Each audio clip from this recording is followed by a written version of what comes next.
morning, Indiana. Welcome to Who's Left This Week, the only unapologetically progressive Sunday morning talk show for the Hoosier State. My name is Scott Aaron Rogers. I'm broadcasting from Bloomington. We have a great show lined up this morning. Got some newbies here joining the rotation, a couple new guests. Can't wait to introduce you to them.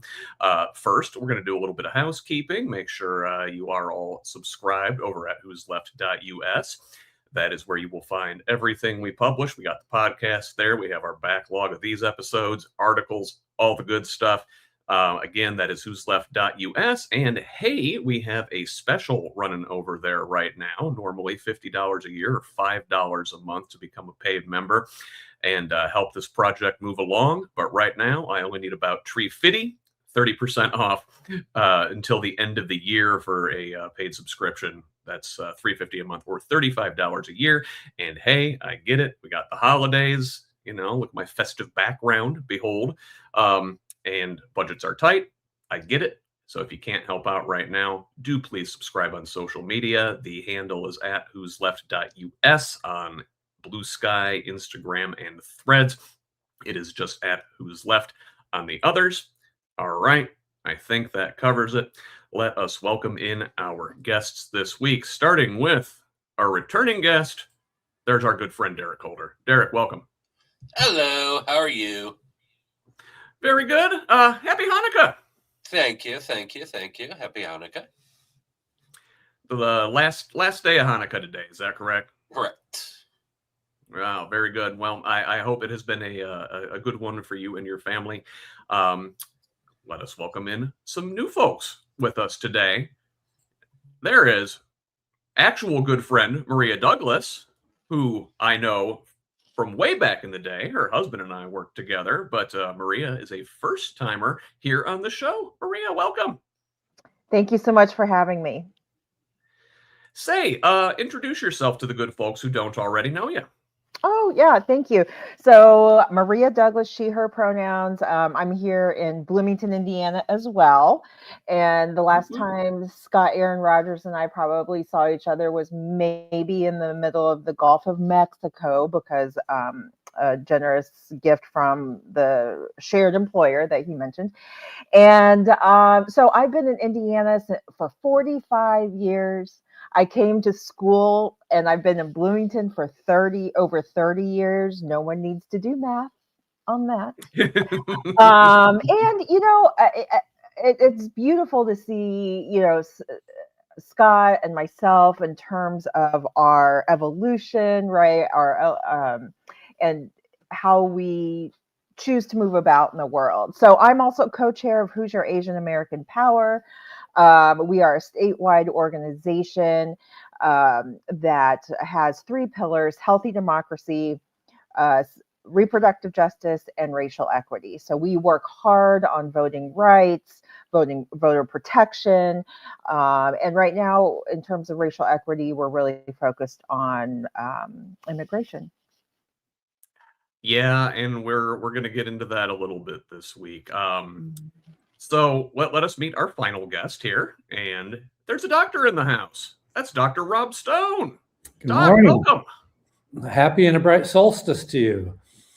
Is it that day? It is. Yeah. Shortest day of the year. But the show, same length. Doc, introduce yourself to the good folks.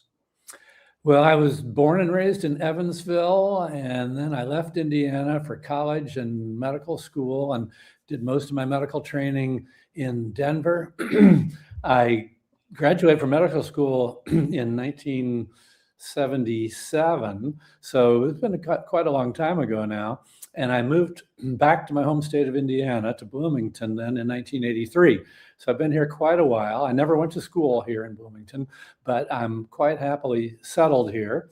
And so I started practicing initially as a family practitioner in the barrio in the Hispanic West side of Denver.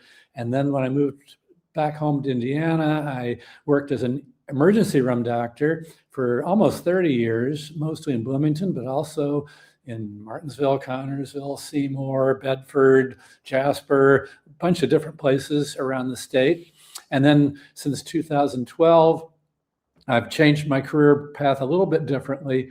And now I do hospice and palliative care. So you could think of it as end-of-life care, although that's a bit of an oversimplification for what I do. And I still work a couple days a week. So I'm not retired, even though I'm about to turn 74.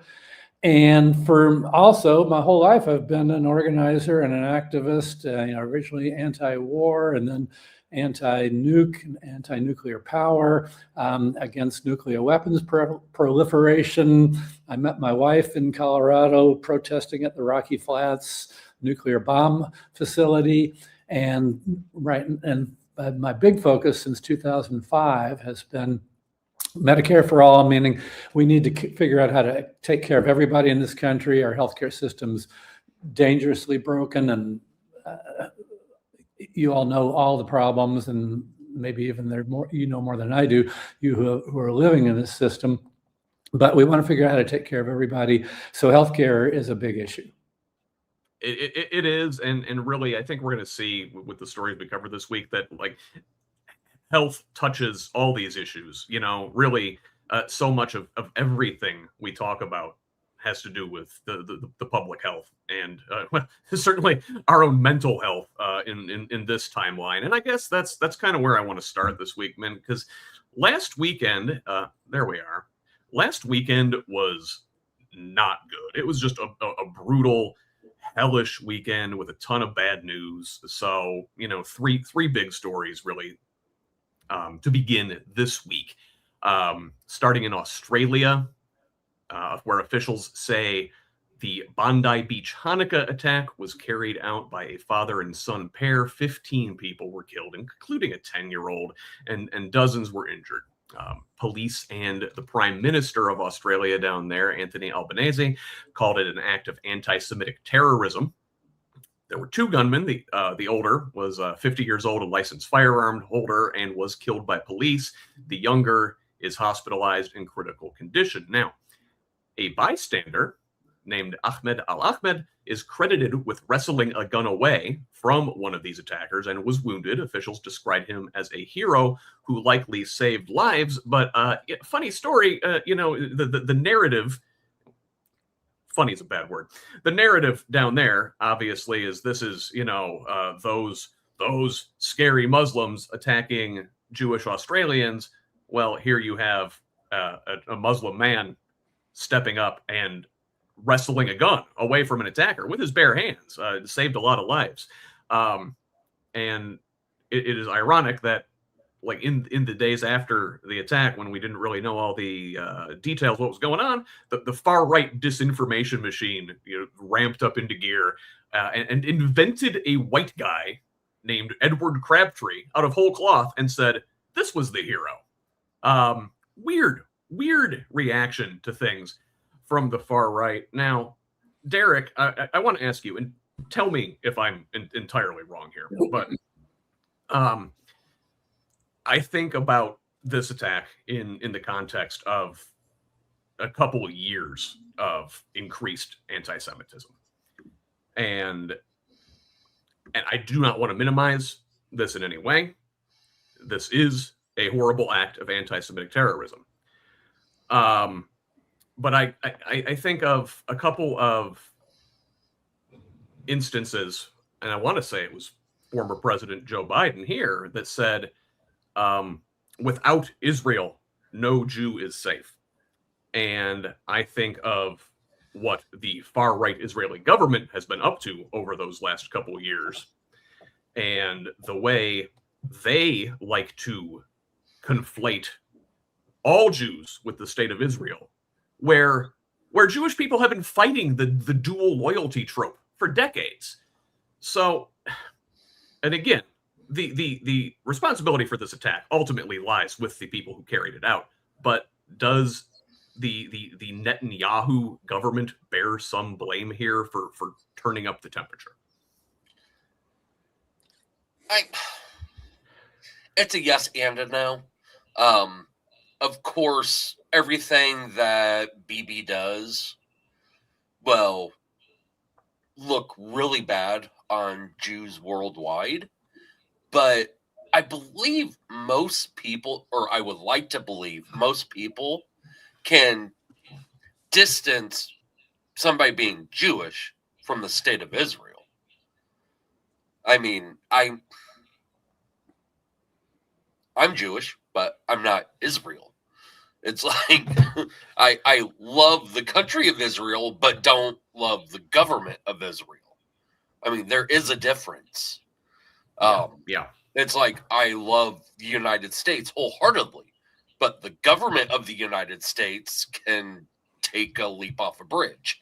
So it's like there is a difference between, a country and a government.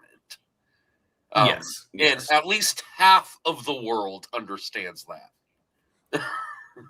It's one of these nuanced things, and people, I just think, generally people worldwide have a hard time with nuance and the way we refer to people in large groups, and really it comes down to, yes, we're all individuals and we should be treated as such. I want to turn to one of the other horrific stories from last weekend.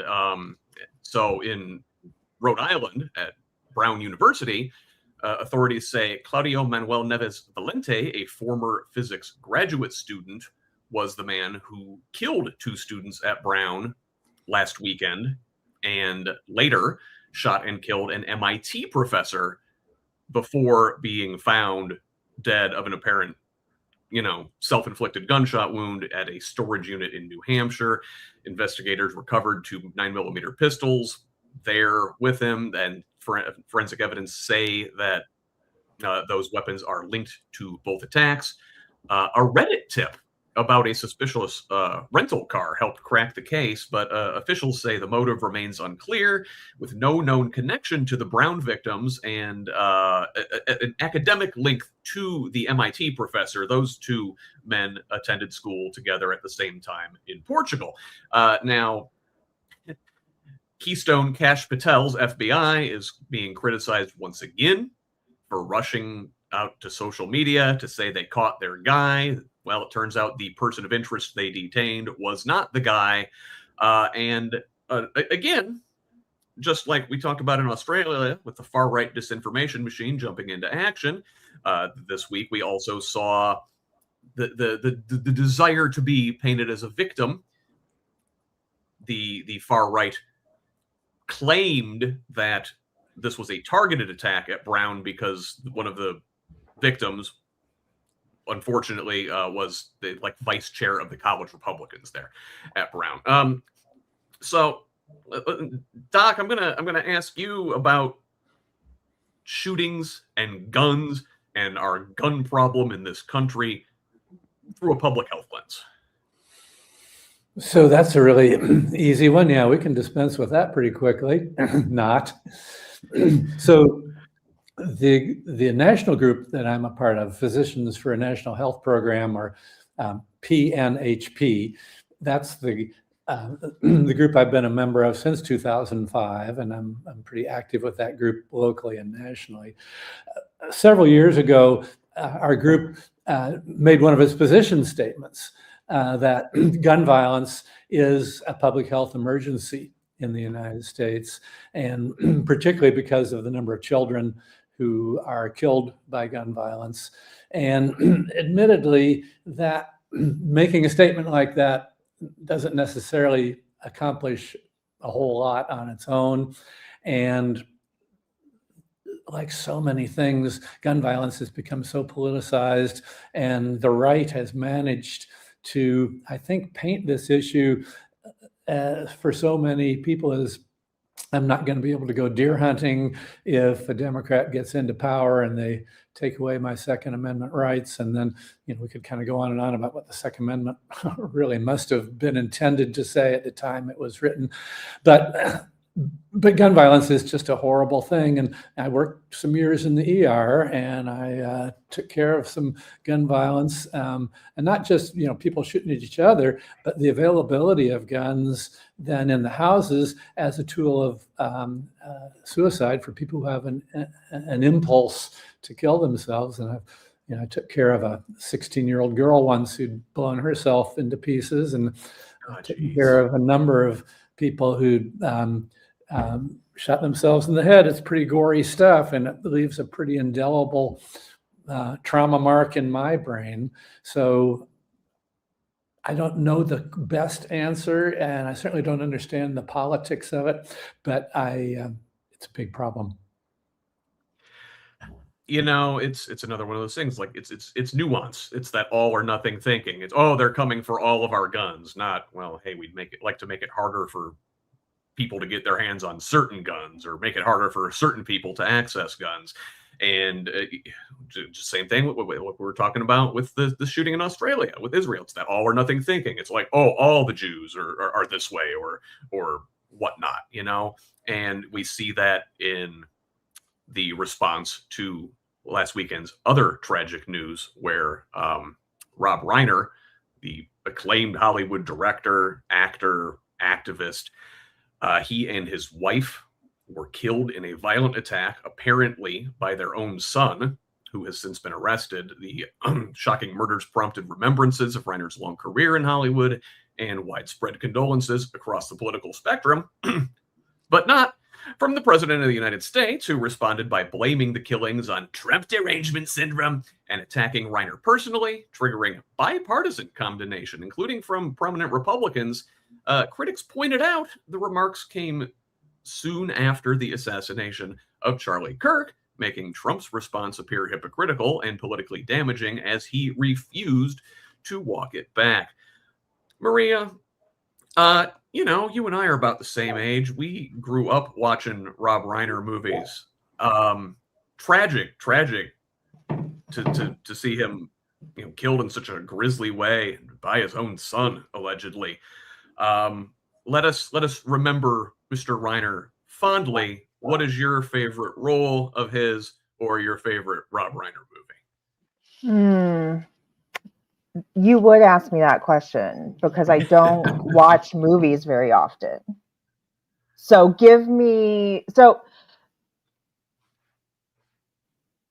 so I don't watch movies very often. Give me like what your top 5 Rob Reiner movies are. Maybe I've seen them.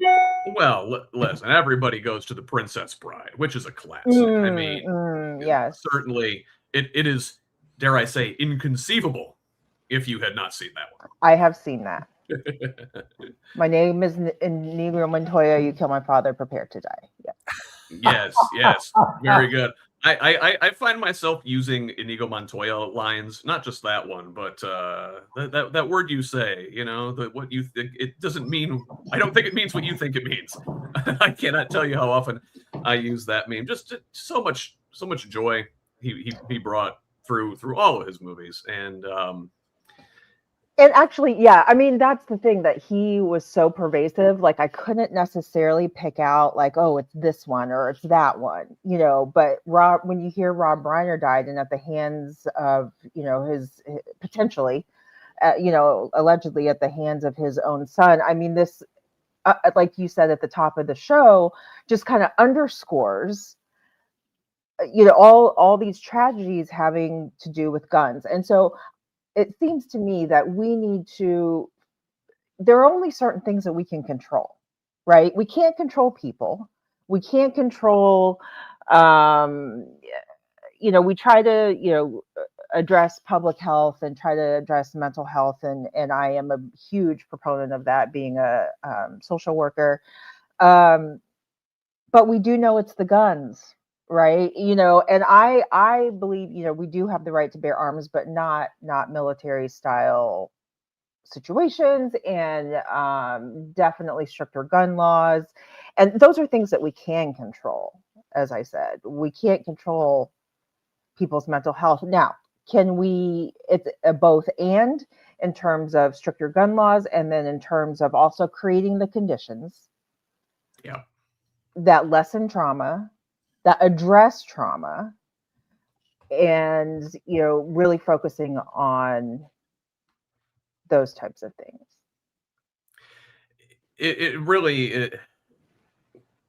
It's our society that is sick, and we need to address those root causes, and without that, we're going to take whatever tools we have at our disposal to be destructive with. And one of the symbols of a sick society, obviously, is the occupant of the White House. And in this time after that horrific weekend, when folks needed comfort, well, we got 20 minutes of an old man spewing verbal diarrhea at us. So Trump gave a short rally-style speech marking 1 year back in office. He was loud and unusually fast for him, and combative and incoherent, as his poll numbers decline and prices increase. So there were no major policy announcements in this speech. I wonder if we even needed it at all, but he did announce a $1,776 warrior dividend bonus for active duty troops. Listen, sure, they're going to enjoy having that at this time of year, but this is not exactly, major policy proposal that needed a primetime address. A lot of familiar claims, little credibility, exaggerated investment numbers, impossible math. Apparently, he's lowered prescription drug prices 600%, which means they're paying us to take drugs now, apparently. And also, false claims about inheriting historic inflation, typical culture war stuff, blame shifting. Trump touted his immigration crackdowns and attacked woke radicals and blamed Democrats for inflation and healthcare costs. That many folks were expecting a announcement about Venezuela and whether there would be war declared or something along those lines. But again, Trump said nothing really substantive and avoided escalation that could split his own base, which we are seeing increasingly break with him. Maria, I'm going to come back to you. You said you didn't watch this. I can't blame you. Yeah, I did not watch. We can't control people, right? And so being extremely intentional about how you use your time, energy, what goes in your brain, what your eyes see, what you expose your household to, I think is very important in this time. And so I did not watch it because I want to spend my time and energy elsewhere. And so I just would like to encourage everybody to take that, control over yourself, or, autonomy, agency, to choose where you spend your time and energy, and actually, maybe focus that energy on doing local or statewide action. Yeah. Well, and Dr. Rob, I guess, listen, I'm as guilty as anybody of consuming all of the news and all of the information. Probably not good for one's mental health, is it? We live in this world of pain and pleasure and reward and dopamine and other hormones in our brains and neurotransmitters and on and on. And I can get guilty on this too. Oh, I'm getting ready to go to bed, and well, shouldn't I just check the headlines of the New York Times to see if some new disaster, if Trump, what the latest thing Trump did? I mean, like the worst thing you could possibly do before going to bed is to look at what's going on in the world. There's a lot of anxiety in the world that is not some kind of made up fantasy, because it is really terrifying that we're facing this government out of control, this president out of control, surrounded by really bad people. And some part of me always goes back to my youth as a young Republican, actually, before the Vietnam War, and feeling like, yeah, you gotta look at both sides, but it's getting harder and harder to keep a bipartisan appreciation until last week with the Indiana Senate. That was such a lift for me. I'm getting so far away from the question you asked me, but yes, we're all anxious and scared, and a lot of it is not for some crazy paranoid reason, but for good reason. Let's, Doc, it's understandable. Like 10 years of this have fried all of our brains. Yeah. Derrick, But I will you. Oh, sorry. Go ahead. Go ahead. The antidote to that anxiety for me is very clear.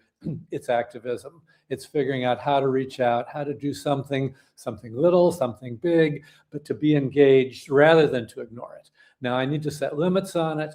And like Maria, I chose not to watch it live, but I did watch it, the clips of it that came up on Colbert and Jimmy Kimmel and things like that. So it's a balancing act. Yeah, yes. Derrick, now, what about this warrior bonus? You're a military veteran. I mean, certainly our active duty troops will appreciate their 1776 bonus. Apparently, hey, staff talked him away from giving out a 1488 bonus. So here's the thing about that. Him coming up with completely 30 minutes before the speech, all because of tariffs. You know, the funding for this was voted on like 6 months ago. Yep. It came from BAH, Basic Allowance for Housing. So it has nothing to do with tariffs. It was already appropriated like 6 months ago. So you had nothing to do with it, Trump. Once again, try to make himself look better than what he actually is. And I mean, 30 minutes before the speech. So your speech writers just went, oh crap, put in some bull crap right here. That's what they meant. Yes, I did watch it. Because, being part of media, have to watch what Dumpy says. And yeah, I want that 20 minutes back of my life. Yeah. It not great. Well, listen. Frankly, I'm glad he didn't announce war with Venezuela, because that's what I thought he was going to do. Let's peek in on that area of the world right now. So, this comes the day after they had announced a total and complete blockade of sanctioned oil tankers entering or leaving Venezuela, a move critics and lawmakers are openly calling an act of war. The U.S. has already seized one Venezuelan oil tanker last week, you recall, escalating tensions as Trump labels Maduro a foreign terrorist, labeling his regime a foreign terrorist organization, and claims justification for this because of drugs and terrorism and human trafficking, or whatever. They're throwing stuff at the wall. No evidence needed, right? Venezuela, Russia, and international law experts are sounding alarms, with Caracas calling the blockade state piracy, appealing to the UN Security Council, and warning of regional destabilization. Now, congressional backlash is forming here. Representative Joaquin Castro says the blockade is unconstitutional, and lawmakers will soon vote on a resolution to force an end to hostilities. This fits a broader pressure campaign with tightened sanctions, this military buildup off the coast, lethal U.S. vessel strikes on what they say are drug boats, and legal moves to liquidate Venezuelan assets, all amid accusations of regime change ambitions tied to oil. Right now, we said that Castro was talking about a vote on a resolution to end hostilities. That vote was taken, and Congress, of course, squandered their chance to block this thing before going on vacation. Most Republicans and even a couple Democrats voted to keep these war powers with the president. So not great there. Maria, are you keeping an eye on this Venezuela stuff, or nah?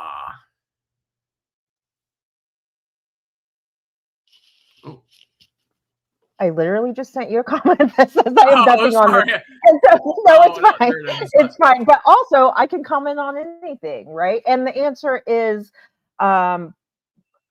peripherally, right? I mean, Hoosier Asian American Power, I do want to say, is a nonpartisan group, but, are very state focused, right?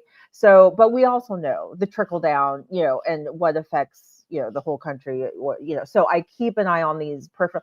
And what I don't appreciate is, these big acts of violence that turn out to be based on conjecture and probably based on an agenda that we're either kind of aware of or not aware of, or will be aware of later. And just transparency is so important, trust is so important, and none of these acts, including violence, cultivate any of that. Yeah, thank you, Maria.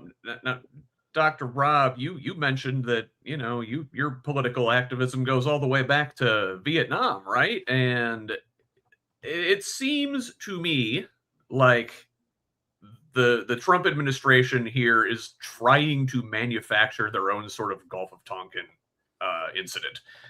Does that rhyme to what you remember from back then? Yeah. And for people who are listening or watching who don't remember, there was this alleged attack by North Vietnamese boats on a U.S. Navy ship in the Gulf of Tonkin that was basically a created episode to justify the United States escalating.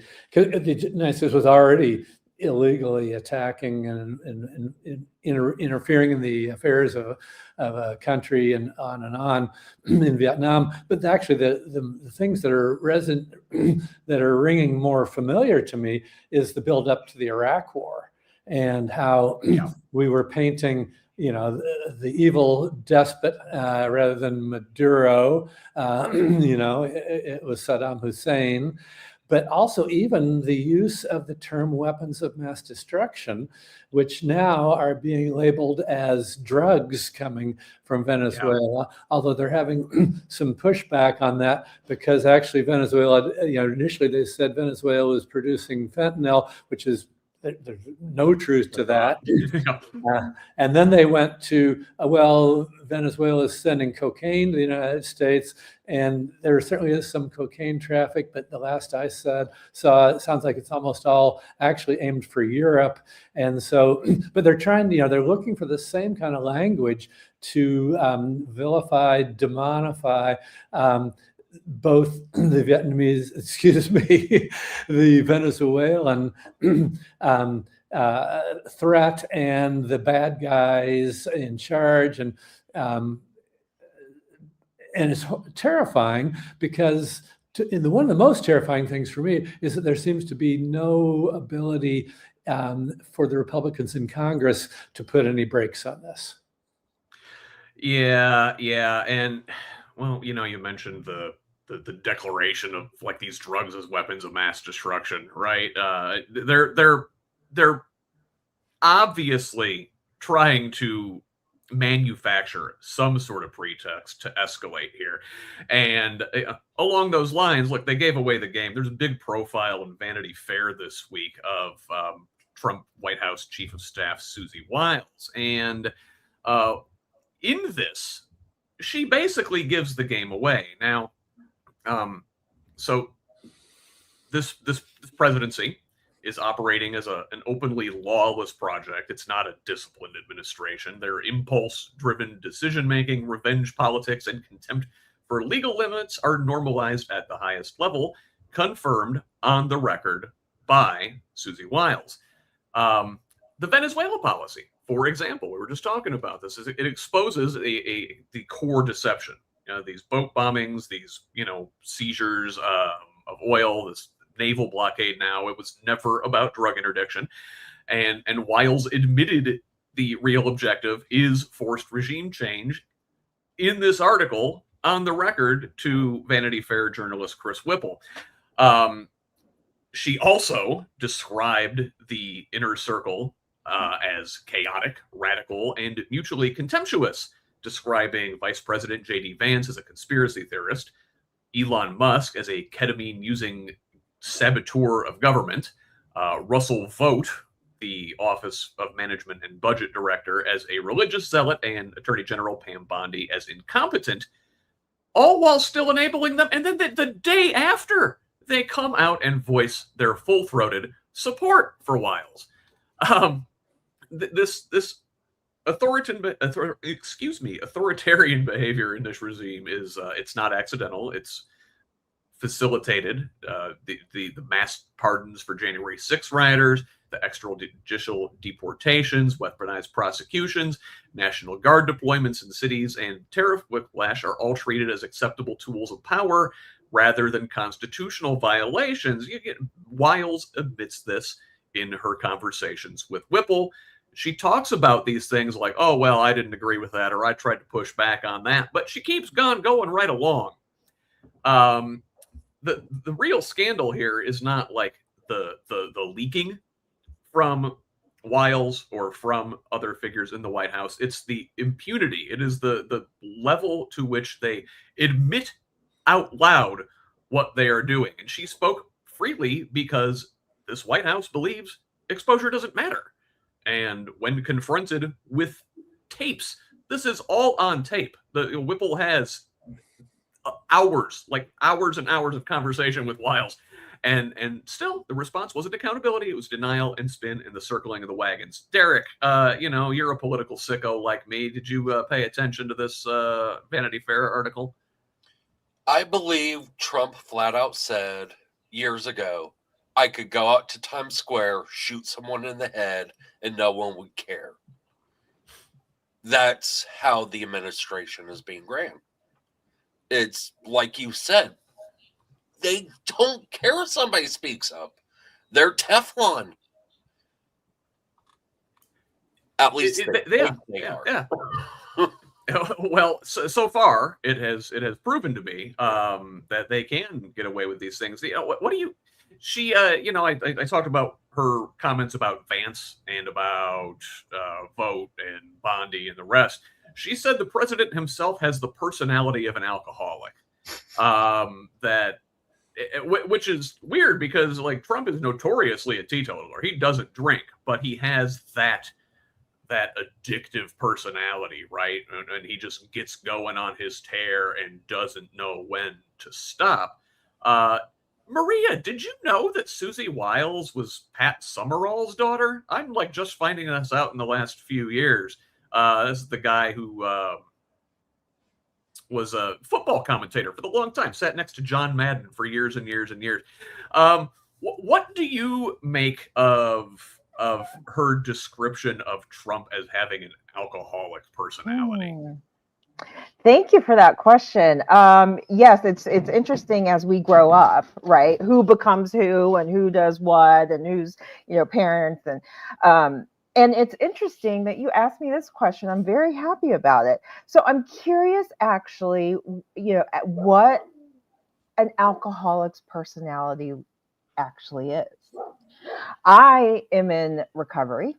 And so my personality is one of an alcoholic because I am. And so I'm curious, just like what that means and, what that brings to mind, in the readers of this article and even in this conversation. So, I mean, we can guess, right? We can guess, but I feel like that was a little disparaging to alcoholics, to be honest, Yeah. And so just very interesting. Like you said, the impunity, the level of just audacity, but also like let's quit waiting for them to keep telling us what they're actually doing. We know what they're doing. All signs point to, right? Now they're literally telling us. So like what's Congress, what are we waiting for? Yeah, right. Doc, what about you? Do you have thoughts on any of these folks? Did you see the pictures? Oh my God. With the photographers for Vanity Fair we're really doing the Lord's work, kind of on the down low. I mean, just the comparison of Stephen Miller, one of Trump's chief advisors, like side by side with a picture of Joseph Goebbels from the 30s, like to a T. They had to have known what they were doing, right? Yeah, actually, I'm going to back up for a second on the alcoholic personality because I think it was those comments were a disservice to alcoholics, and my professional understanding is that psychiatrists do not actually believe there is a so-called stereotypical alcoholic personality. But there are certainly things that some alcoholics who are narcissists will exhibit in a really large way. But so I'm not really sure there is such a thing as an alcoholic personality. My own, not professional, but personal experience is that I'm involved in and I will reveal this confidentiality to the world, but I'm involved in a group called Al-Anon, which are alcoholic member family groups, because I've been affected by members of my family and their drug addiction or alcohol. And so I've spent a lot of time, the last 15 years in particular, practicing some understanding about how addiction works. And so whether it's drug addiction, alcohol addiction, doom scrolling, or whatever. And so I think everybody needs to be considered as an individual and figure out how we can support them rather than calling. But I think she was trying to be hard on Trump, calling him an alcoholic personality. And I think you could just call him you could say all sorts of bad things about him, but I wouldn't. But I didn't really buy into the alcoholic personality. Now then, the pictures. Oh my gosh, it was it's such partly it's just the setting. This is Vanity Fair, which is famous for its graphics, for its pictures, for its beautiful views, trying to make people look their best. And so I would love to have been a part of some of the editorial committee discussions about how this was going to be laid out and how it was going to be played. And to me, the pictures of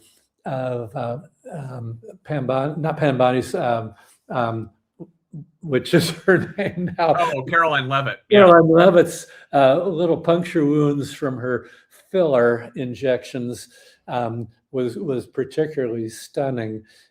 So I don't know what more to say other than it was. One is continually amazed at how much people who are have the sense that they're bulletproof and that they can get away with anything.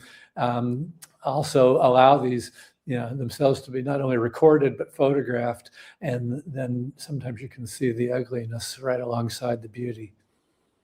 Yeah, the photographers really just highlighted what a superficial yet entirely ugly mess this entire administration is. And Maria and Rob, I want to thank you both for your vulnerability in that conversation. You're talking about things that you didn't have to talk about, and I appreciate that very deeply.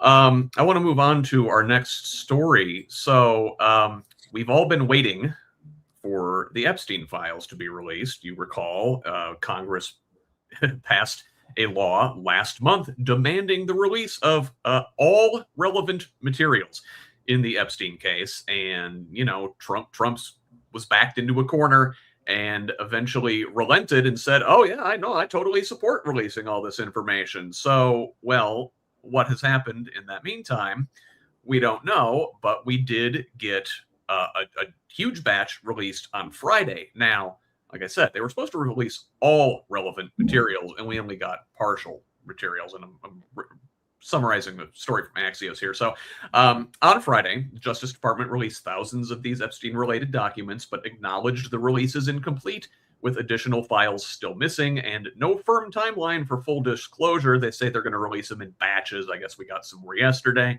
The newly released DOJ files include surveillance video from his jail, flight logs, interviews with Ghislaine Maxwell, his partner, and disturbing victim statements alongside heavily redacted materials. And by heavily redacted materials, I mean there are pages completely blacked out.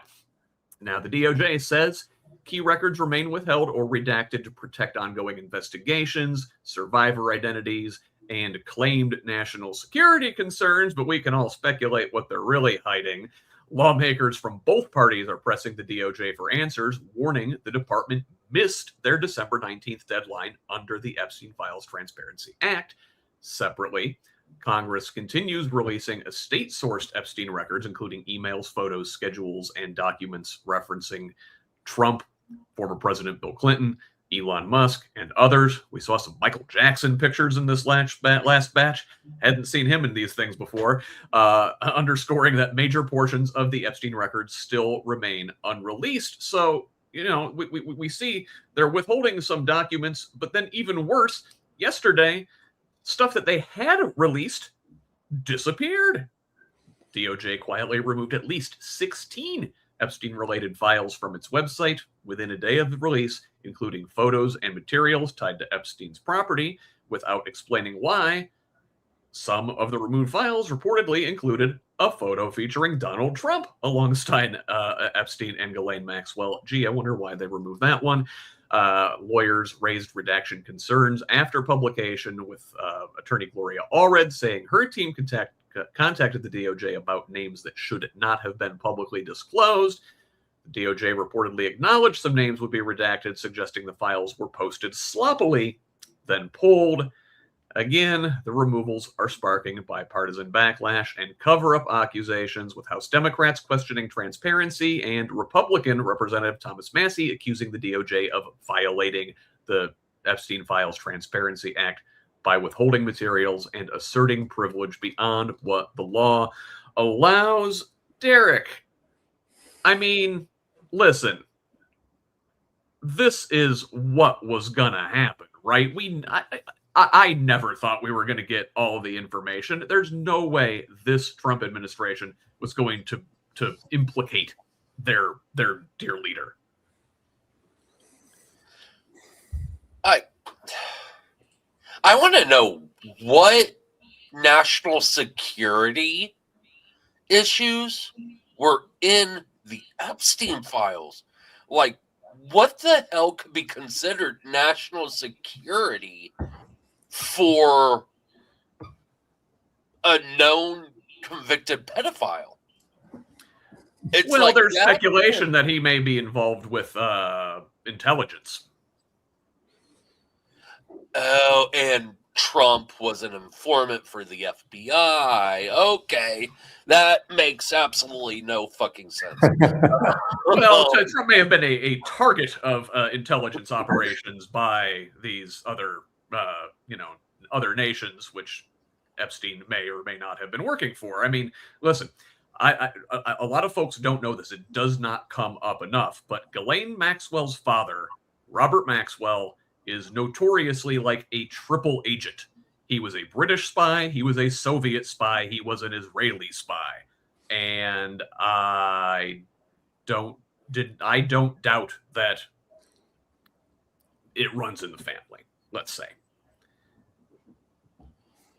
No, Maria, sorry. Go ahead, Derrick. No, you're good. All right, Maria, I wanted to get your take on this. I mean, now they say that they're redacting these things to protect some of the victims, but then they went out and they posted some of the victims' names or pictures, and now they're hastily redacting them. Where do the women who were abused by Epstein and his clients, where are they centered in this? Clearly nowhere, because if they were centered, we wouldn't spend all this time and resources and meeting time, whatever, money, trying to get these files. Because if we just believed women, and not that it should take more than one, like clearly I feel this in my body, like it shouldn't take more than one person to say that they were abused, that they were raped, that they were trafficked, that this happened. And again, it's like what I said, maybe about Venezuela or something, how many times are we going to have to be told, or we have to read it, we have to see it to believe people, to believe women, to believe citizens of the United States, that this happened to them? I think we saw among the files that were released was a report made to the FBI by one of the victims in like 1996, and it basically was ignored. I don't even have a word for that in this moment. People who say that racism is over, everybody has equal rights and things like that. This case in particular clearly shows the inequity between the genders. Because yeah, absolutely. Yeah. Geez. Doc, have you been following this Epstein saga at all? I've not been following it terribly closely because I've just had to set a few boundaries here and there. But what I'm so struck by now is that, excuse me, the fact that they're continuing the cover up in such an obvious way just makes it obvious to anybody anywhere on the political spectrum that they've got something to hide. And so the part of me that's maybe not the part of me that I'm proudest of is that I love the idea of the president and his cronies are continuing to squirm because they're obviously really embarrassed and really uncomfortable with this, and they know that they are spending a huge amount of political capital just to try to put the fires out. Yeah, and it's one of those things. It's fracturing the base. We've seen departures over this. Republicans defected. Marjorie Taylor Greene, Lauren Boebert, Nancy Mace. Firebrand Republican women were early to break with the party on the Epstein stuff and sign the discharge petition that produced this Transparency Act. And eventually the rest of the party had to relent on it because of their break. Whatever it is that will eventually destroy this man, it can't come soon enough. The harm they are doing to all Americans will take decades to clean up. Along those lines, and I'm glad I've got you here for this today, Doc, because we've got a lot of medical stories this week. I don't know what was serendipity if the world knew that you were going to be on our panel today and blessed us with this degree of let's say medical fuckery that we have to talk about. And we're gonna talk about RFK and the CDC. So I've got a bevy of stories here. And the first one, hey, making measles great again, right? So U.S. hotspots are seeing more measles cases as the national total nears 2,000. The U.S. is on the brink of losing measles elimination status with over 1,900 cases recorded this year, just 1 month shy of the 2,000 case threshold. And that includes 46 new cases in the latest update. Measles, highly virulent. I'm sure you can tell us, Doc. It spreads rapidly. If it is in your area, you are going to get it unless you're vaccinated. So this is spreading almost entirely through outbreaks, 49 outbreaks in 44 jurisdictions, accounting for 88% of all cases. An additional 24 cases involve international visitors, underscoring how porous this thing has become.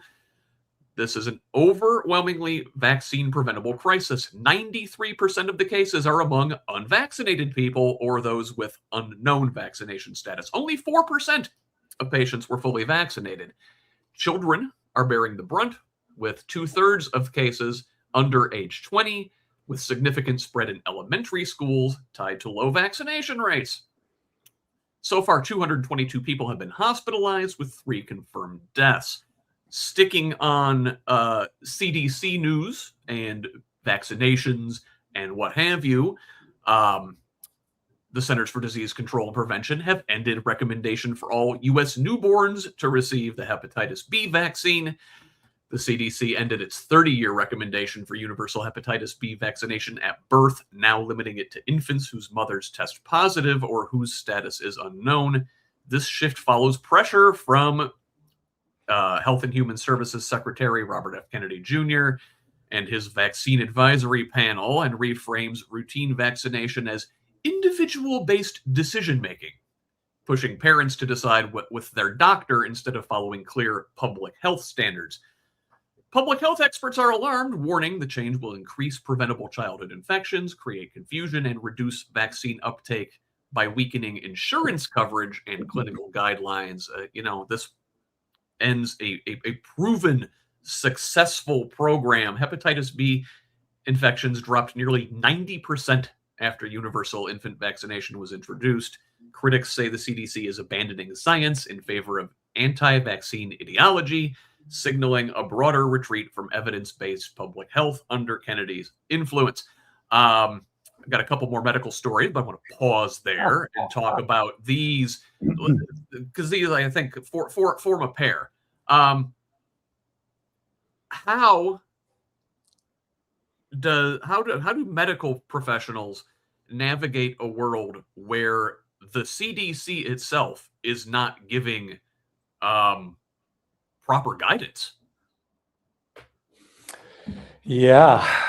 I mean, I haven't pulled out all my hair yet, but this is crazy stuff. Personally, I took care of a little girl with measles encephalitis at Denver General Hospital in 1975. It turns out there are not that many doctors still practicing who have seen and taken care of measles cases. And in 1975, I saw this little girl, and her face was just kind of twisted up, and I can only imagine it must have been beautiful. And she was twitching, she had seizures, and our team in the pediatrics ward there diagnosed her with measles encephalitis, which would not be fatal, but would leave her with permanent brain damage. And then, the measles vaccination had come out in 1969 or something like that. There was still measles in the United States in 1975, but the vaccine was incredibly successful at stopping measles, because measles is an incredibly infectious disease. If a measles patient walks through a room, the virus can stay in the air for 2 hours. 9 out of 10 people who come into contact with a person who's been infected, they'll get measles if they weren't vaccinated. So it's just incredibly infectious, and it's incredibly dangerous. And for many years before we made a huge progress against measles around the world, it was one of the leading causes of death in the developing world, because children who get measles who are at all malnourished are then at very high risk for the consequences of really serious illness and death. But even in Indiana, there were 8 cases in Indiana up around Fort Wayne that reported in August, September, and I don't have recent data on what happened in that part of the state, but they were in religious communities that didn't vaccinate. And kids have been hospitalized. With this outbreak, several children have died, and now we're seeing these outbreaks. It was the worst of it was in Texas, and now we're seeing these outbreaks in South Carolina and just different states, and it's likely to just get worse.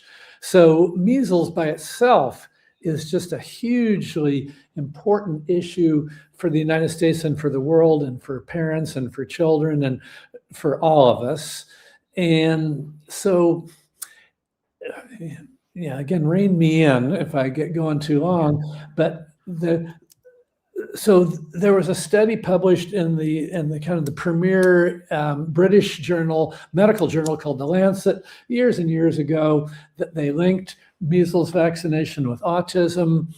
And then that study was completely debunked. It was withdrawn, retracted. It was proven to be completely wrong. And the methodology, it was just, made up bullshit. But that guy, Andrew Wakefield, who published that study, still manages to get his way into things and get onto podcasts. And he continues to support himself financially by pushing this forward. And then, as an interesting thing right now, lately, RFK has been talking about looking at the vaccination standards in Denmark. And Denmark's a really interesting country for vaccinations because they have been the source of a lot of what we know about vaccinations, because they've got a national health program. So everybody is enrolled and they can study everybody pretty well. And 20 years ago, they put out the definitive study where they looked every single child growing up in Denmark and when they got vaccinations and if and when autism spectrum was diagnosed, and there was no correlation between measles vaccine and autism, and that was a long time ago. So that's measles, and I could go on and on. Hepatitis B, likewise. I've got personal connections to hepatitis B.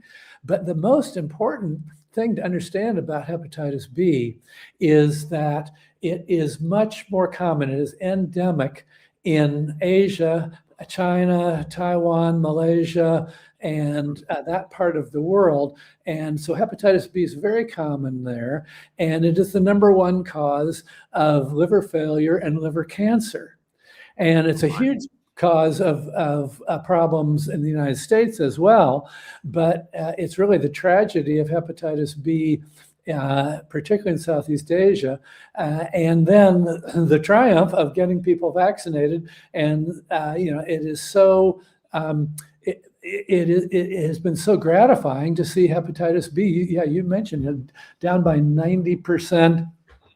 The problem with hepatitis B is that it is not passed through the placenta from mother to child, but it can be passed as the child goes through the birth canal. The child can get infected with hepatitis B right then. And so that's why we give hepatitis B to children in their first day or two of life. And it's been incredibly effective. Just that one shot right at birth seems to almost completely prevent the risk that child had hepatitis B transmitted to it.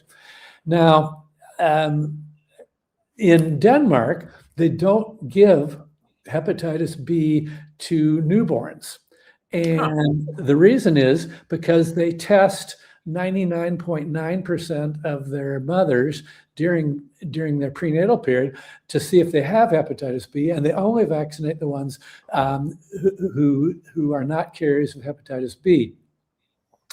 So that's a reasonable strategy if you've got a 99% test rate for hepatitis B during pregnancy. But I think everybody listening here has not missed the fact that Indiana, for instance, has some of the worst infant mortality data in the country. And something like 18%, well, I don't know about the Indiana data, nationally, about 18% of women do not get hepatitis B testing during pregnancy because we do such a terrible job of providing health care to pregnant women. And so in the United States, it makes absolute sense.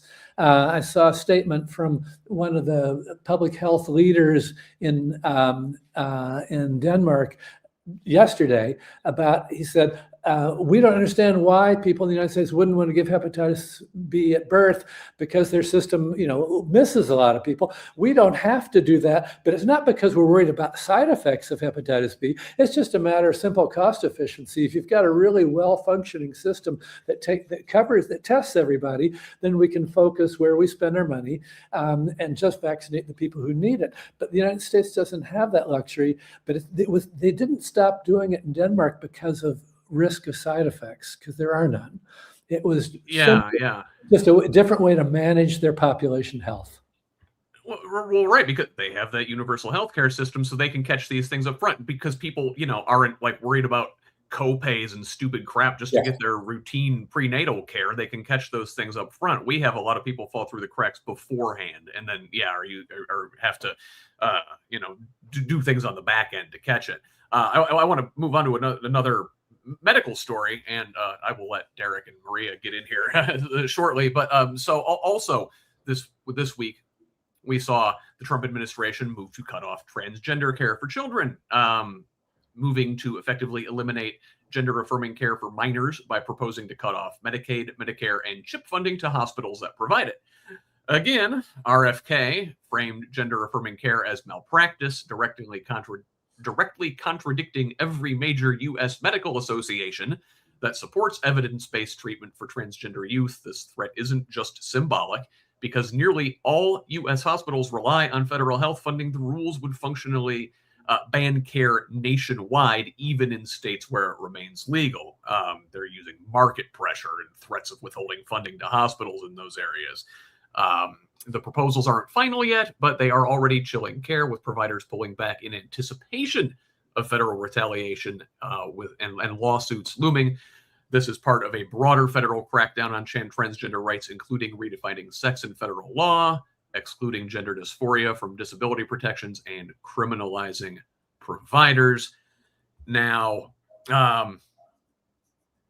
again, Doc, the medical associations, the AMA and the American Academy of Pediatricians, both say, yes, kids with gender dysphoria should receive gender-affirming care. But they, RFK and his ideological allies, don't seem to care about what the actual doctors say. They're driven by their extremism. Do I read that correctly? Yeah. It's still another horrible politicization of very complex personal health and emotional decision making, and the fact that trans people have been picked out now and brought into such a horrid situation of, I don't know, somehow people feel like they can make fun of trans people, they can hate trans people, they can discriminate against trans people, and they can, raise money against trans people, on and on and on. It's terrible, it's awful, it's horrible. And so the care for trans people is really tricky. It's tricky from a medical perspective. When do you treat with what? But for a family, for parents and children in particular, it's really complicated. And particularly a lot of the people who really come to their gender awareness as adolescents, it's a really tough time in life just to start with. And this just makes, and everything to do with sexuality is really tough. And this stuff makes it crazy. And I just know numbers of people who say this issue alone is the most likely thing to cause them or their children to leave this country, because they just don't feel safe here. And I know pretty well a couple doctors who practice gender affirming care in Monroe County, in Bloomington, and it's and I just honor their bravery, their courage to do this, because I'm sure it's not an easy thing for them. But my heart just goes out to the people involved, and at the same time, to be making these grand statements that it is wrong, it's malpractice to treat these people. Is that itself is malpractice to say something like that. I mean, that's just so irresponsible. And we're talking about less than one child in 1,000 has significant issues with gender dysphoria. So that is, on the one hand, not a tiny, insignificant in any way, a very significant percentage of people, but it's not like it's everywhere either. So these are people who are in unusual circumstances, who really need to be cared for in as holistic and loving and caring a way as possible. And they don't need this other noise and fear and craziness on the outside, just making things worse. Yeah. Maria, I'm looking at this and the vaccine stuff and all of it, and I'm seeing the typical Republican anti-science rhetoric. They don't seem to care what doctors say, what public health officials say. These people think public health is communism and everything should be made at an individual level, and they either don't understand or refuse to understand that certain things have to be done collectively. Am I reading that right? Yeah, you're reading that right. And it is stunning, how people just do not pay attention, to the data. The amount of self-harm, the amount of suicides that are, this brings me back to, what I said earlier in terms of what we can control, right? We can control not ostracizing people who are transgendered. We can choose to not, not spend time and energy and money on fighting people being people. What this administration and what some people choose to spend their time and energy on is stunning. And I always ask myself, what is at the root? Because I like I said at the top of the show, I'm about the root causes of things. I don't like to spend time and energy on band-aids, right? On treating the symptoms. And now it takes all work, right? It takes everybody, all work at all levels. But I just feel like, our time and energy could be spent in such a more economical, ethical, just way. I asked myself, what's the fear? What are you afraid of? Because fear drives most people's behaviors who behave in that way. And then also who benefits, right, is something that I ask as a person of color as well. Who's benefiting from these from these conversations and from the so it is just stunning. I'll just say it, that the money, time, and energy resources are wasted in this way. Yeah. So hey, listen though. Somebody out there gets that RFK needs to go, and maybe from an unexpected place. So this is actually from News Nation of all places. Mike Pence's conservative group is demanding Trump fire RFK Jr. Oh, is it because he's bad for public health? No, it's because he's failed to review the safety of mifepristone, despite promising to do so at his confirmation hearing. See, the complaint isn't that RFK is too extreme, it's that he isn't too extreme enough. Anti-abortion groups want stricter controls or rollback after the FDA approved a generic version of the drug. Pence's allies argue RFK ignored data and blocked oversight, framing the issue as regulatory failure rather than ideological disagreement, exposing a crack inside the Trump coalition. RFK Jr.'s anti-vax crunchy contrarianism doesn't line up cleanly with the religious rights abortion absolutism. Derrick, it's like Godzilla, right? Let them fight. Yeah, you could let them fight, but I mean, Pence has shown his backbone a couple times. He's GOP. Yes, he is horribly religious. But, he still fights for what he believes is right for this country. And, sometimes that lines up with common sense sometimes. Broken clocks right twice a day, right? Exactly. So, I mean, I kind of give him props on saying that, RFK Jr. is a idiot, but like you said, I've given him props twice in my life. And that was January 6th and this. So these splits in the coalition, surprise.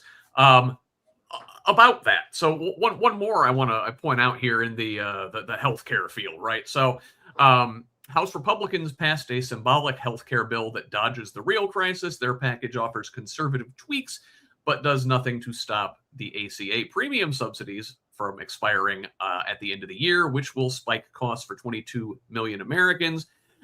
Leadership under Mike Johnson refused to allow a vote on extending the subsidies, triggering a rare revolt for moderate Republicans. And the word moderate is doing a lot of work there.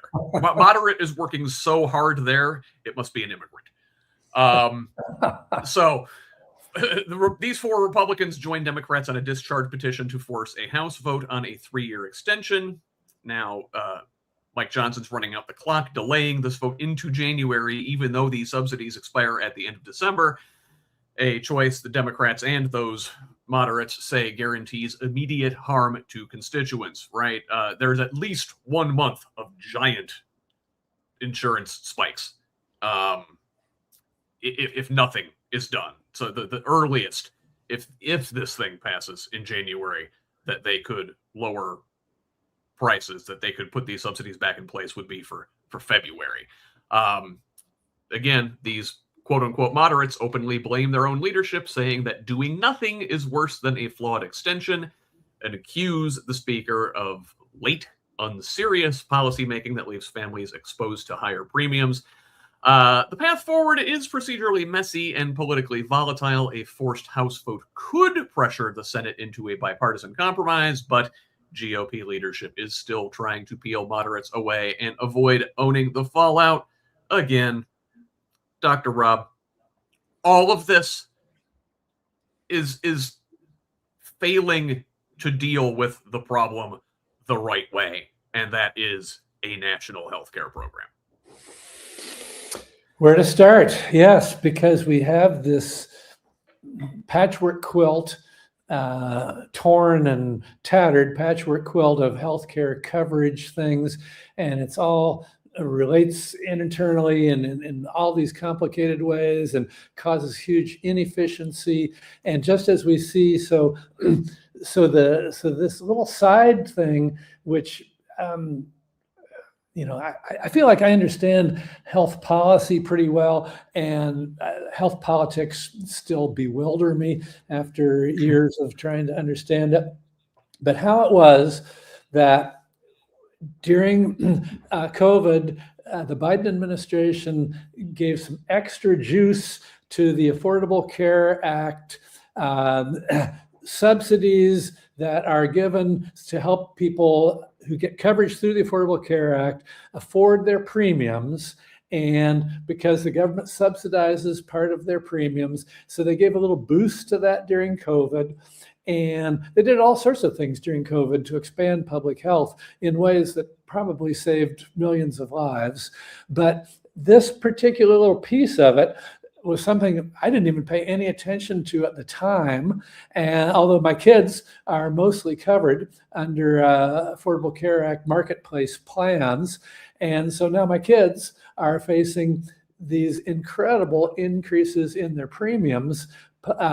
And so now getting back into these interlocking pieces here. So 24 million people are going to see their health insurance premiums rise significantly, maybe at a minimum 15%, 15%, at a maximum 200%. And and maybe that's not even the maximum. So what's going to happen is, of these millions, tens of millions of people, they're going to start getting these bills that are way more than they've been paying. And they're already squeezed because of the economy. They're already squeezed by inflation at the grocery store. But here we're talking about levels of inflation way higher than 4 or 8% increases in groceries. And so what are people going to do? The sickest people are, and they know who they are. They're going to figure out some way to keep their coverage. And the less sick people, of course, they only believe they're less sick. They don't really know whether they're going to fall on the ice tomorrow morning or have a heart attack next week or be diagnosed with uterine cancer in 3 weeks. But those people are going to say, oh my gosh, I've just got to take this crazy chance and either drop my coverage completely or jack around with getting the least expensive premium policy, which then is going to have the highest copays and deductibles and stuff. And so one of the ways then that's going to be like ripples going out is that people covered under these plans are going to end up being sicker. And that's going to end up meaning that the insurance companies are going for everybody, not just insurance companies covering people through the marketplace, but the insurance companies covering everybody who's got employer-based insurance are raising their rates because they're expecting that the general pool of people getting covered is going to be sicker and therefore more expensive. And it just kind of goes on and on. It's all a patchwork, right? And like you said, we have to address this thing at the root issue. We need a national health program if we're going to get through this thing. And the reason Republicans cannot come up with an alternative to the ACA is because it was kind of their idea. This is the Republican health plan. Obamacare originated with the Heritage Foundation, and we'll see. That's why we need to keep propping it up and doing things like this. I mean, listen, a lot of Democrats aren't going to like this. ACA kind of sucks.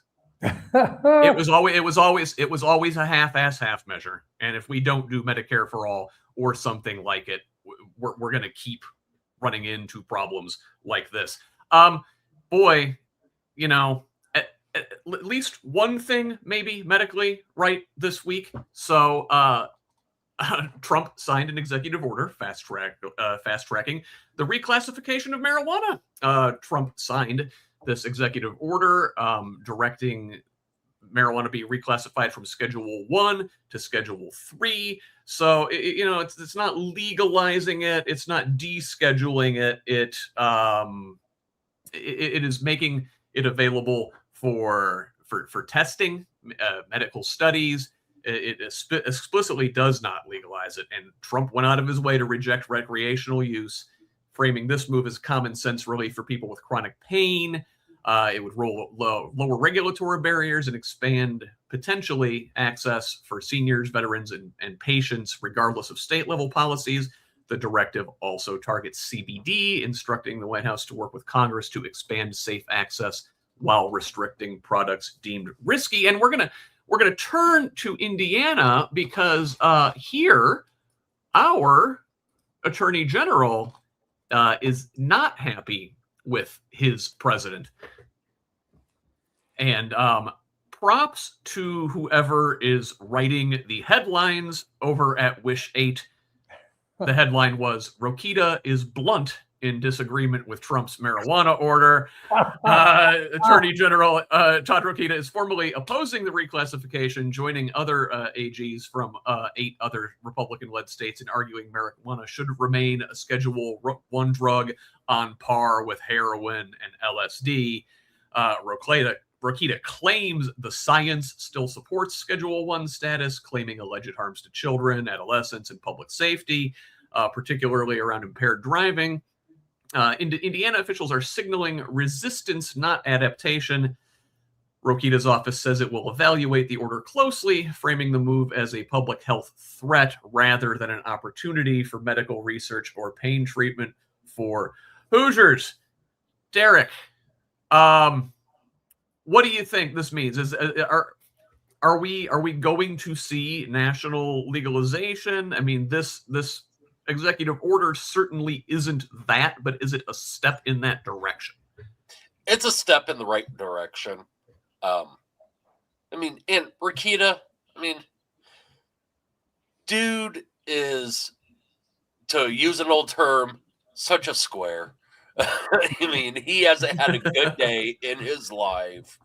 I personally don't partake in it because it is illegal. If it was legal for medical use, I would use it because I have massive PTSD. I have massive pain from MS. It would help me tremendously. But only reason I don't do it is it's illegal in this state. So until it's legal, I'm kind of stuck with, ibuprofen, which doesn't touch my pain. But hey, I deal with it because, Republicans want to say you don't get relief. Republicans definitely don't want you to get relief or release, because Rokita also this week is threatening to sue online porn websites. So actually, he is suing them. He's suing Pornhub's parent company and other adult websites, claiming they violated Indiana's age verification law. Now, this state law requires sites with material, quote, harmful to minors to verify users are 18 plus, leading Pornhub to block access in Indiana rather than collect IDs. Rokita argues that geo-blocking is insufficient and that sites must also block VPNs and other tools that mask users' locations. The lawsuit claims adult sites violated both the age verification law and Indiana's Deceptive Consumer Sales Act by allowing potential workarounds. Now, privacy and civil liberties advocates warn the logic could extend far beyond porn, threatening VPN use, online anonymity, and digital privacy more broadly. That's my concern. If you can't use a VPN to hide your location, this is how they eventually wind up cracking down on dissidents. And folks in foreign countries with authoritarian governments rely on VPNs to get accurate outside information. We talked about the authoritarianism of this administration up at the top. That is a potential thing I worry about. But just looking at it from the public health and the pornography standpoint now, Maria, your kids, couple years, they're around my kid's age. How do you have that conversation with them? Because obviously this stuff is out there. And I'm out here arguing that we shouldn't have these age verification laws because they're a mess, and how do you implement them? But still, I mean, especially for young boys, they get the wrong idea looking at pornography online. How do you broach that subject with the kids? And let me just say, young boys and young girls get the wrong. Absolutely. Right. So, again, root of the problem, conditions and that you're creating in your home, in your family, in your parenting. I don't trust the internet, but I trust my kids because I know what we've talked about. I know what I continue to talk about incessantly but so for me, it's not necessarily talking specifically about porn. I will say I personally am not against sex work. Again, it's having those conversations about being respectful, getting consent, talking about what having those conversations between potential partners and whatnot. It's not necessarily about porn, because if you say don't look at porn, they're like, what's porn? And they're going to go look at it. And so but also it's out there, and you can't not again, that's something that access to it you can't control. And I will say, in that article, it was interesting to me the way the article was written, that the attorney Rokita's office said that they had internal investigators were able to log in. Yes. And I was I saw this. Are you trying to head off some leak or whatever, that porn was being accessed from that office? I said what I said. Well, yeah. Hey, we actually have a rash of that going around Indiana lately. There was this investigation into the lieutenant governor's office, Micah Beckwith, that they were watching AI deepfake revenge porn in their office. Let's talk about Beckwith, by the way, and move on to him, because he's in the news this week again. Can't seem to avoid it. He is a shameless attention whore, but he's getting it for probably not the reasons he would like this week. So Tom LoBianco had this at 24 Site News. He's been all over this story. You should go subscribe to him over there on Substack. So Life Church, this is where Beckwith preaches. That's his other gig. Is losing congregants amid fallout from reports involving lead pastor Nathan Peterno, including allegations of inappropriate sexual conversations with minors and the arrest of his son on child sexual abuse material charges. Former congregants estimate at least 100 families have left the church's largest campus, which is led by Beckwith, who is also a church employee and a close ally of Peterno. So church leadership have allegedly pressured departing families to return and offered conflicting explanations about how explicit videos involving Peterno and his wife were found on his son's phone. Beckwith has publicly defended his friend and co-host of podcast Jesus, Sex, and Politics, urging congregants not to ask questions and framed the controversy as attacks by demonic enemies. That's us, apparently, while declining to address the underlying allegations. All of this while at the same time, Beckwith is butting up against his boss, Mike Braun. They're publicly contradicting each other over whether the Trump administration threatened to withhold federal funding after Indiana lawmakers rejected Trump's congressional maps. Braun called Beckwith's claims fake news, saying there was no explicit threat or quid pro quo, even as he previously warned lawmakers that rejecting the maps could strain Indiana's relationship with the administration. Beckwith, however, has doubled down, citing conversations and a now deleted Heritage Action post claiming federal funds could be stripped if Indiana failed to pass the maps. Democratic Party Chair Karen Talion called the conflicting accounts irreconcilable, raising questions about whether threats were made and who is telling the truth. Now, GOP legislative leaders like Senate President Pro Tem Rod Bray downplayed any fallout, saying Indiana's relationship with the federal government is expected to remain stable. Maria, I want to come back to you here. Any relationship involving Micah Beckwith seems like stable would not be an apt descriptor. I mean, back to the Vanity Fair article, right? Totally unstable, and at odds, and can't get their messaging, correct. And again, how many times do we need to be told, that, in terms of, what their aims are, what their violence that they're perpetuating every day. And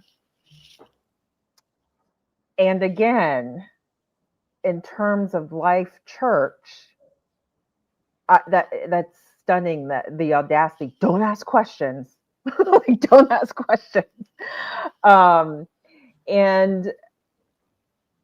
I keep whatever. I was raised, here. So if it walks like a duck, if it quacks like a duck, it's a duck. Like, how many times do we have to be told? And what were the conditions in that in the home? That these children were being perpetrated upon. Like, what were those conditions? But don't ask questions. Don't ask questions. Don't ask what that's demons, Maria. Yeah. That's the evil liberals like us that are planting these seeds of doubt in their congregation, and gotta ignore what your eyes tell you. I want to pick up the pace a little. Oh, sorry. I just wanted to point out that, pedophilia is, comes from, the tolerance of pedophilia comes from, above the top of the ladder in terms of, this administration. So we're just seeing, the tolerance of this. And unfortunately, Indiana's had so many cases lately coming out. And actually, I'm glad that they're coming out, because that means people are reporting, right? But if there's that many coming out, then how many have not been reported? And it's just like, yeah, and don't prey upon children. They always want to call us groomers, but when you look at where the abuse is coming from, it always seems to be in the churches. Now, I do want to pick up the pace here, because we're running behind. And here's another one I want to throw at you, Dr. Rob. So, Greene County Hospital is set to end their labor and delivery services at the end of January of next year, forcing pregnant women to travel 30 to 45 minutes to deliver at hospitals outside the county. Hospital leadership says staffing shortages and long-term financial losses, driven in part by Medicaid cuts and low insurer reimbursement, made the service unsustainable. Prenatal, postpartum, and other women's health services will remain local, along with perinatal navigator program to help patients transfer care. The hospital's emergency department will remain prepared for unexpected labor cases with continued OB training for ER staff. Hospital officials warn the closure reflects broader threats to rural healthcare access in Indiana if Medicaid reimbursement and insurer accountability do not improve. Now, Doc, you handle end-of-life care a lot in your line of work, and we're talking about beginning-of-life care here, but in a way, it's all a reflection of a breakdown in our rural healthcare system. And that's precisely due to Medicaid cuts, is it not? That's the biggest driver. And, I delivered a few hundred babies back in my day. So it's something I care about personally as well. And I've got children and I've got grandchildren who were born at home with midwives and on and on. But the situation in Greene County is particularly tragic and part of this pattern. So again, if you just look close by, the first the first nearby hospital that stopped OB care was Monroe Hospital. When they first opened, they did OB for a couple of years and then they stopped. And I think that was probably actually a good idea, because you do want to have a certain amount of business that allows you to kind of, have all the protocols and know what to do when things go wrong. So consolidating from Monroe to all the OB care at Bloomington Hospital, that itself I thought made reasonable sense. But then go a few years forward, Well, actually, around that, before Monroe Hospital opened, the two hospitals in Bedford, so we're talking about Bedford Regional and Dunn, they made a decision, likewise, to consolidate OB care in one of the hospitals, and they chose to do OB care at Dunn. Then Dunn was bought by Ascension, which is a national Catholic chain, and then just what was it, 2 years ago, Dunn announced we're going out of business completely. And so that means all OB care in Lawrence County is gone. And then actually even maybe around that same time, maybe a year before, in Martinsville, again, these are just, close by places. In Martinsville, they closed the hospital, they closed the OB, but they kept open a 24-hour emergency room. And in some ways, it made economic sense. But that's the thing, is all these crazy decisions make economic sense when that shouldn't be the reason. It's what do we as people need? Yes, Greene County is responding to economic pressure and closing down OB, and there's no upside, like I talked about when Monroe sent their OB, or when there's a certain amount of consolidation that's not bad in terms of healthcare. But in this case, not only we're asking pregnant women to be transported an hour away in labor, which just, makes me kind of tighten up in my abdomen. And I'm a guy. But then you think about, and what about prenatal care? So they're going to have to go an hour to get to their prenatal appointment. They're going to. Well, they say that stuff's going to remain in house, but it's still the effect. The underlying root of this is that we're treating these things that should be public services as businesses, Right. And we're worried about the bottom line, and they have to remain economically viable. And it's not just, hey, communities need hospitals. Yep. Period. We need to provide services to people in these places. The economics be damned, and we're just handling this entirely the wrong way. I want to move on to the next one. So, like what we've seen with these hospital closures and everything else, Republican leadership gives you. I've got a couple more quick hits demonstrating Republican malfeasance in Indiana. So Jennifer Ruth Green is running for Congress in Indiana's 1st district.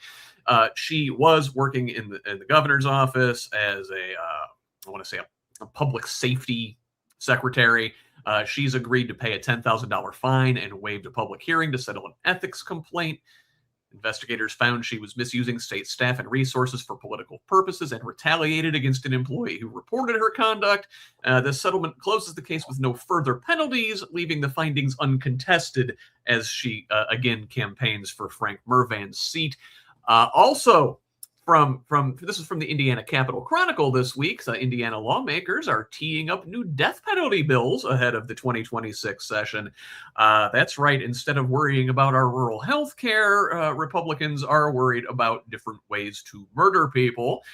Senator Mike Young and Representative Jim Lucas and Andrew Ireland are filing bills to expand execution methods, adding firing squad and nitrogen hypoxia to the state's menu of execution options.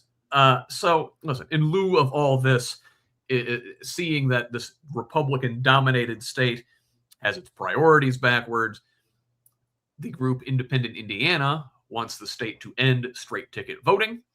I had their founder and chair, Nathan Gotch, on the podcast a few months ago.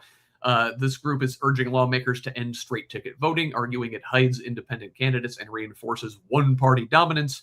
The group cites a new poll showing 62% of Indiana voters oppose straight ticket voting, with opposition spanning party lines. Organizers say straight ticket voting combined with gerrymandering makes Indiana elections uncompetitive by letting a small slice of primary voters decide most races. Derrick, great idea from Independent Indiana, I imagine. I would be in favor of that. How about you? Get rid of straight ticket voting completely. There's no reason why it should be around. I mean, give the people a freaking choice, and don't just let them go, we'll just pick this one because this is what we've always voted. Make people actually learn about the candidates. I mean, it shouldn't be one party control. Vote for the person, not the party. That's how I've always seen it. Absolutely. And well, maybe the fact that there is straight ticket voting will bite Republicans in the ass because they are so unpopular. Maybe people vote straight ticket for Democrats in the upcoming 2026 election. We will see. But listen, it's not like Democrats are without fault. An equal opportunity critic of bad politics and bad policies. And I want to look at what happened in Indianapolis this week, where ILEA, this state-mandated board put together to figure out the problems of Indianapolis public schools, voted 8-1 to recommend creating a new agency to oversee both IPS and charter schools. This proposal would shift major powers away from the democratically elected IPS board to a mayor-appointed body with authority over property taxes, buildings, transportation, accountability, and enrollment. Charter supporters praised the plan as a structural overhaul, while IPS advocates and community groups warned it weakens democratic oversight and accelerates privatization. If enacted by the GOP legislature, the recommendation would represent one of the biggest changes to Indianapolis school governance in decades. Lawmakers will decide whether to turn the recommendations into law when the General Assembly reconvenes in January. Listen, Maria, we just talked about this a minute ago. It's kind of been the theme of the show as we talk about it in terms of healthcare, but we're treating things that should be public services as businesses and introducing competition and market efficiency into things that should not be a concern. And I'm seeing the same thing here in Indianapolis, where these charter school monsters have sufficiently cornered a good portion of the Democratic Party. Mayor Joe Hogsett is behind this. Former Mayor Bart Peterson really kicked this thing off. Here, the Democrats are in the wrong. I don't know. Am I reading this the wrong way? Yeah, if whoever supports this other body appointed by one person, the mayor, that's similar to what Indiana University in terms of the board of trustees being appointed by the governor. So I would have to just say that I am saying that similar to redistricting, the root of that is oppression and racism, because in terms of defunding, I mean, that's the problem. Public schools being defunded. There's not a lot of other problems. I mean, again, we're talking root cause, right? Defunding public schools has that ripple effect and causes other challenges. And yes, it is at its root oppressive and racist. And what the charter school folks, they always point out the failing public schools, where they don't point out that the defunding, the kneecapping of public schools that sort of went into this performance. Again, our funding mechanisms are all wrong. As long as public school funding is tied to local property taxes, you're always going to get disparities. And so what will happen in Indianapolis is white flight took folks out to the suburbs, and they took the tax base with them, leaving the schools woefully underfunded. And then we wonder why they're not performing well. So let's take more money from them and give it to for-profit actors. Seems like the wrong way to go about things. I want to stay in Indianapolis and move from the schools to law enforcement. Now, the term-limited sheriff, Kerry Forrestal, has announced he will run for the open Indiana Senate District 31 seat being vacated by Republicans Senator Kyle Walker, who decided not to run for re-election amidst that redistricting mess. He wasn't a fan of the threats he was receiving, got the hell out of Dodge. Don't blame him. Now, Forrestal is pitching himself as a pragmatic leader focused on lowering costs for utilities, healthcare, and groceries while emphasizing public safety. He brings decades of law enforcement experience, including serving as a U.S. Marshal for the Southern Indiana under President Obama. Now, his record includes both praise for diversity and violence prevention efforts, but also includes criticism over cooperation with ICE and housing immigration detainees. Now, as somebody who talks to a lot of candidates for state office here and holds them accountable for their positions, I'm going to say that I don't care what else you've done well, cooperating with Trump's ICE Gestapo thugs is disqualifying for any Democrat. Dr. Rob, what do you think? I was hoping you were going to ask one of the other two about this. Put you on the spot. Just not something I've been following, but my first reaction is pretty clear. The whole problem of ICE running rampant around the country right now, and just the fact that when you describe them as ICE Gestapo, that's not over the top. That's fucking not over the top to call them ICE Gestapo. This is a terrible thing. So I agree with you. I would not want to support any politician who in any way would end up supporting this kind of police state stuff. Yeah. Okay, you got me to say all those things that I wasn't prepared to say. Good work. Derrick, you're in the same business I am. You're talking to these Democratic office holders and office hopefuls. If you get a chance to interview Sheriff Forrestal, how would you grill him over his cooperation with ICE?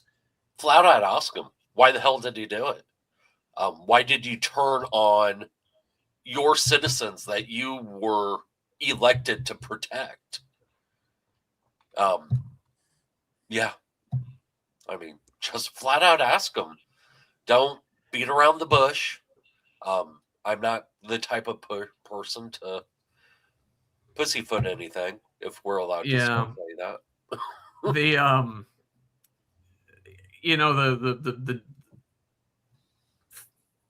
national Democrats, after this redistricting thing, after our victory pushing back against the gerrymander, announced that they were going to invest some funds in local races. I've got to worry that this is the kind of Democrat they want to get behind and not progressive grassroots Democrats. So, we're coming up on the end of the show here. I wanted to make sure we got this one in. We're going to revisit something from last week. We talked about this horrific incident where like 36 folks went through all of the naturalization process to become citizens. They took all their tests. They did everything except for go through the ceremony when they were stopped in their tracks and prevented from doing so by Immigration and Naturalization Services. We saw this happen again this week, where 12 folks were denied participation in Indianapolis following like I said, a similar incident last week where 38 prospective citizens were turned away. These denials coincide with the Trump administration's expansion of a travel ban and a broader pause on immigration educations for people from quote unquote high-risk countries. At least one person turned away in Indianapolis is from Niger, a country newly added just this week to this expanded travel ban. Marion County Clerk Kate Sweeney Bell condemned the turnaways, noting the affected individuals had already completed all requirements for citizenship. These folks are highly vetted. Listen, any of us born here get to be citizens. We don't have to take the test. I think a lot of us probably should. And a lot of us take being American for granted. Folks like this chose America and probably love it a lot of more than a lot of native-born folks. I don't know, Maria, am I crazy? I mean, yes, but not in this regard. No, I'm just kidding. So as a naturalized citizen, naturalized downtown in Indianapolis when I was 8 years old, this hits very close to home for me. I mean, when I was 8, I got certain passes, I'm sure, because I was a child. And again, how many times are we going to be told that it's not the immigration, the deportations, the disappearing and kidnapping and disappearing of people is not to criminal, confined to criminals, people who have been involved in our legal system. This is so reminiscent of, of course, in 2016, of course, after 9/11, right? Just really vilifying and just ramping up the rhetoric of, we talked earlier, hopefully some people, I don't know if it's half, Derrick, but like some people should, understand the difference between being Jewish and Israel, right? But the fact of the matter is that a lot of people don't understand that. A lot of people, so these people who have come here, a lot of them seeking asylum, seeking safety, are then have done all the work and then are turned away at the 11th hour or 9th, whatever the saying is, when they're about to become citizens of this country that they've worked so hard for, that they'll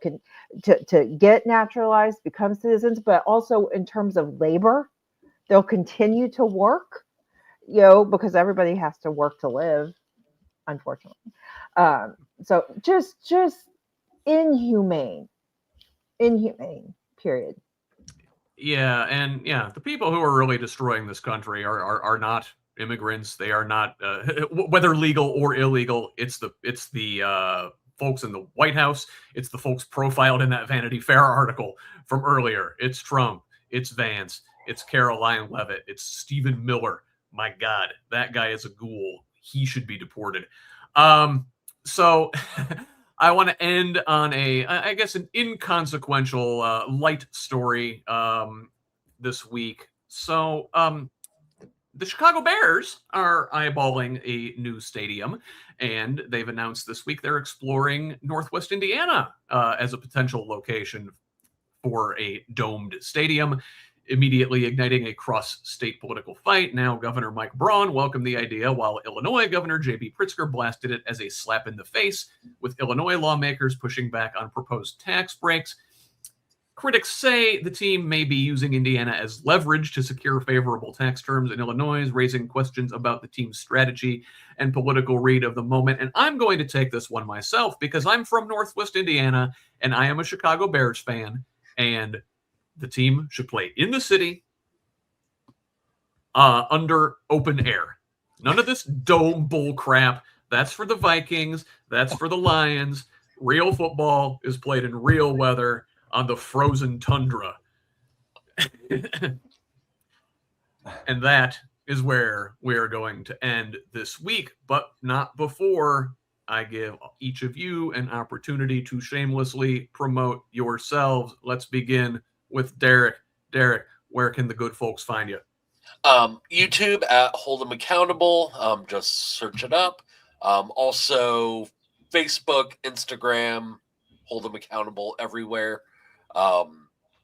And keep watching for big news. Yes, indeed, indeed.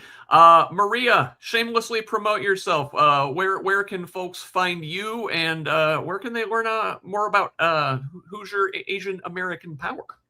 They can learn about Hoosier Asian American Power at HoosierAAP.org.